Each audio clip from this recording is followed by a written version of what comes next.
Hello and welcome to Newsbreak. I'm Vedant Agarwal. Special focus, well, the need for self-regulation as far as news channels are concerned.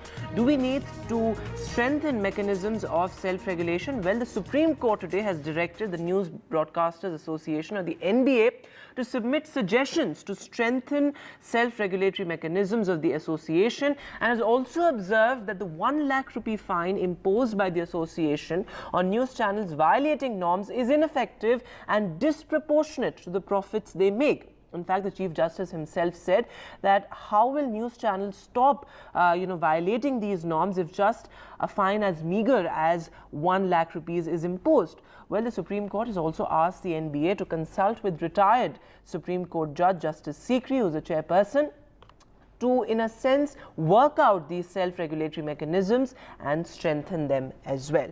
Well, joining me on Newsbreak tonight, I'm being joined by Sanjay Singh, senior journalist. Also with me, Sanjay Hegde, senior advocate of the Supreme Court. Ashutosh Srivastava, the Supreme Court advocate, is also with us.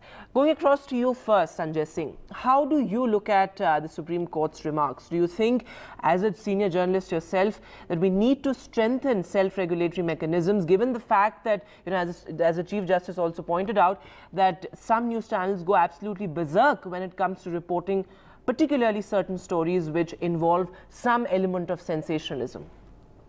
I think it was a very good judgment, very good directive. Now, not judgment as yet, but very good directive by the Supreme Court. We know that to get TRPs and in race for breaking news and at times to make news juicy, certain channels jump the gun and go for the breaking news. There are situations where some channels even claim that they broke news a minute or some seconds before another channel. Having said that, the self-regulatory mechanism that was evolved some years ago, obviously nobody wanted government's intervention, neither that is very desirable.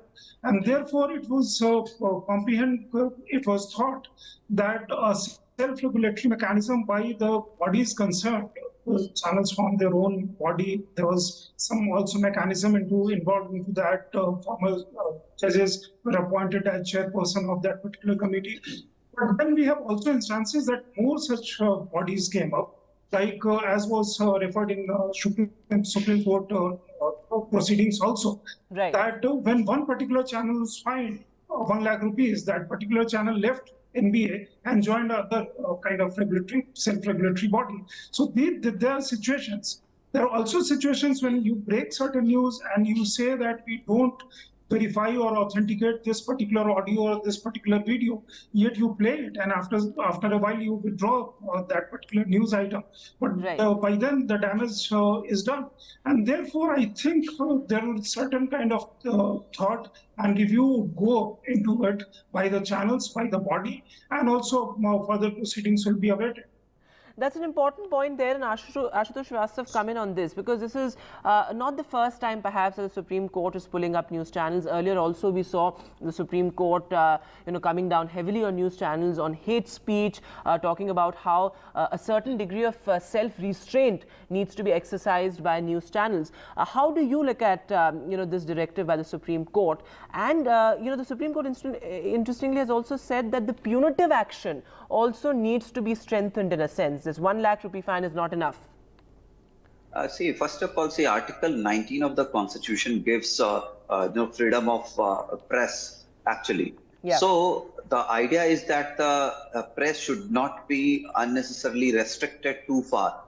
And with that in mind, and with the Nariman recommendations, this NBSA was formed. So that there should be some self kind of restraint on the media itself, and they work and they maintain the standards in the country. And accordingly, the fine of 1 lakh was to be imposed if the standards are not met out, to be decided by the association. Now, if we consider today's this thing, it is not a judgment or anything. In fact, the appeal which was filed by the association, being aggrieved by the Bombay High Court, which said that 1 lakh fine is not sufficient and there has to be further restrictions. And against this order, the association moved to the Supreme Court. And now today, when the Supreme Court has already issued notice that means the Supreme Court is willing to hear the appeal rather.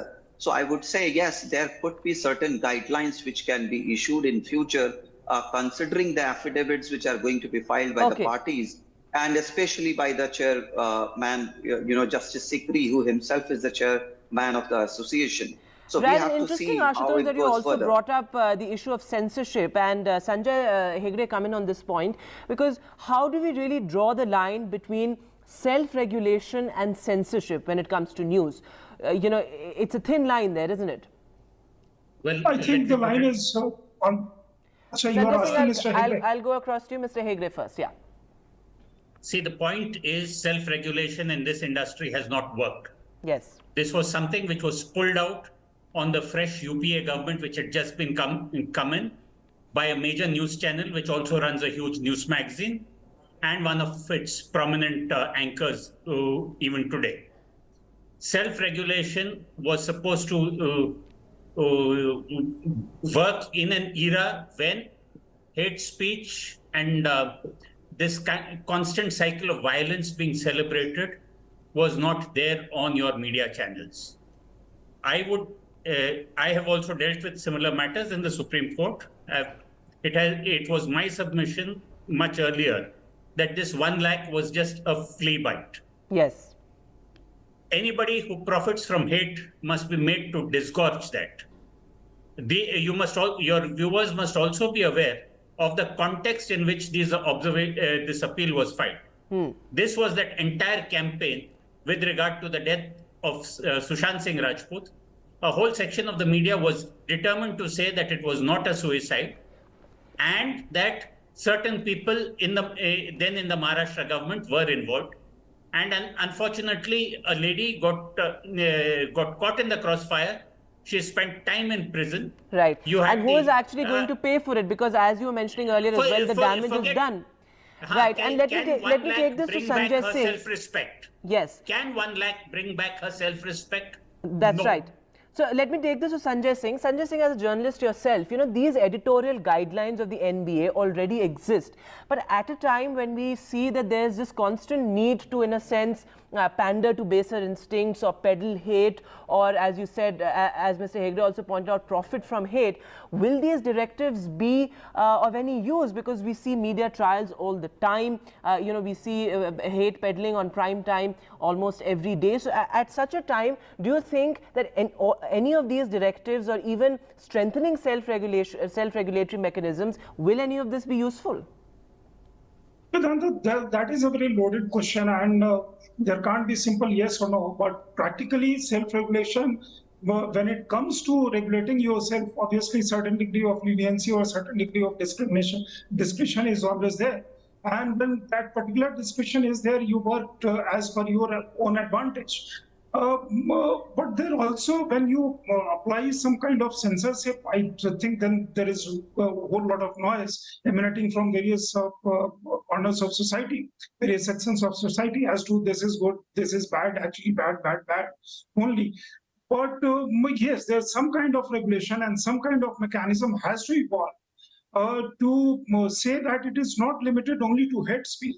A whole lot of fake news that are peddled on news channels and also on social media. Vedanta, there was time not very long ago when anything published in newspaper or anything said on television channels were taken as truth and only truth, and therefore you make your perception about certain people, certain incidents, and certain institutions. Ashutosh Srivastava, let me go across to you. Let me go across to you and ask you, do you think we need, more sort of a radical evolution of bodies like the News Broadcasters Association? There needs to be some sort of rethink as far as these bodies are concerned, because many would say, including journalists, that these bodies are irrelevant.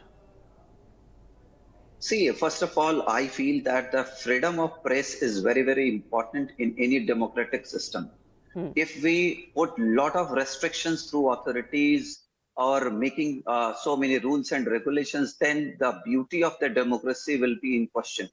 And the representation of people which are being done by the media houses will be at stake. So my take here is that, yes, there should be control also. There should not be misconduct by the media. That is one part of it. But that doesn't mean that with one or two such kind of incidences, or maybe such other many incidences, the freedom of media should be curbed down. Right. Otherwise, it will be completely against the principles of our constitution. That's an important point you're making, and let me get Sanjay Hegde on this, and I'm afraid I'm running completely out of time. Mr. Hegde, do you echo that sentiment of Ashutosh Srivastava that, you know, freedom of the press must really be the cornerstone as far as, you know, the self-regulation is concerned? The press has no greater freedom than any ordinary citizen. There is no special freedom of the press in the Indian Constitution. If I say something which is a vicious lie, I can expect to go to jail in defamation or have a huge sum against me.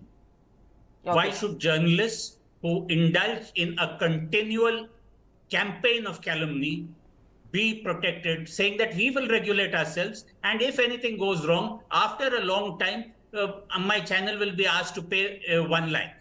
Right. At the very least, the authority must have the powers to take anchors off air. Right, that's a very important point you are making, that, you know, there has to be stringent action against hate peddling and those who are sort of encouraging this. Thanks so much, gentlemen, for joining us on this very important discussion. And well, but of course, very strong remarks by the Chief Justice of India while hearing this case. But moving now to the other big headline, well, retail inflation is at 15-month high. Well, the retail inflation has risen to 7.4% from 4.9% in June. So a steep rise there in retail inflation. It has crossed the RBI's tolerance limit. In fact, the RBI's inflation threshold is broken this time after 4 months, and vegetable prices are one of the primary reasons behind the steep rise and the sharp spike there in retail inflation. In fact, food inflation is also at 11.5% in July, and this has also risen steeply from 4.5% in June. So the big inflation concern there, retail inflation at a 15-month high. And moving now, the NCCF and the NAFED will be selling tomatoes at the retail price of Rs 50 per kg from 15th August. This, as there are big concerns regarding tomato prices. They've been spiking in the past couple of months. So now they will be sold at subsidized prices of 50 rupees per kg from tomorrow. We'll take a short break now. News and updates continue on the top of the hour.